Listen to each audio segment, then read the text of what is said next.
25 seconds. Start. The budget presented by Dr. Manmohan Singh no doubt has laudable objectives. But unfortunately, the laudable objectives enunciated in the budget speech are not reflected in the finance bill. So there is a wide gap between the assertions of the finance minister and their execution as per the finance bill.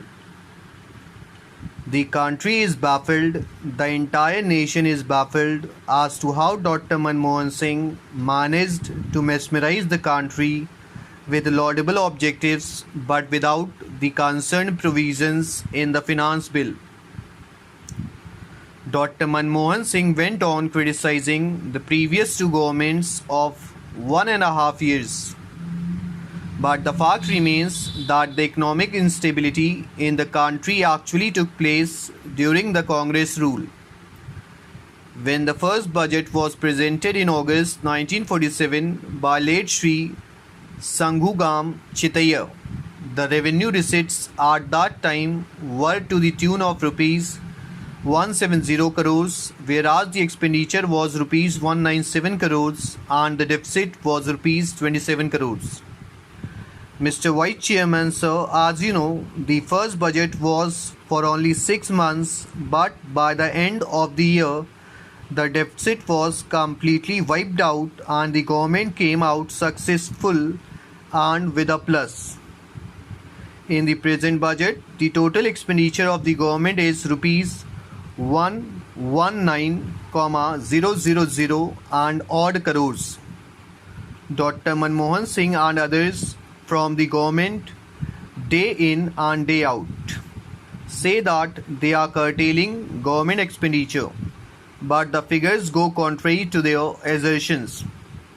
When the colonial rule ended in 1947, the entire government of India was working only in the North Block and in the South Block.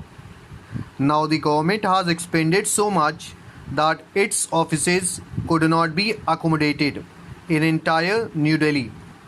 Their offices are at Krishi Bhavan, Yojana Bhavan, Shastri Bhavan, Nirman Bhavan and several other bhavans. Not satisfied with these, the Government of India's offices are at Lodhi Road also. Not only this, the government acquired even the private houses and private buildings in Delhi to accommodate their offices. So the total expenditure of the government is going up. When we look at the figures in the expenditure budget, what is the total expenditure of the government on establishment and salaries? So it is a fact that there are more than 43 lakhs of people working in the government of India alone. Stop. Over.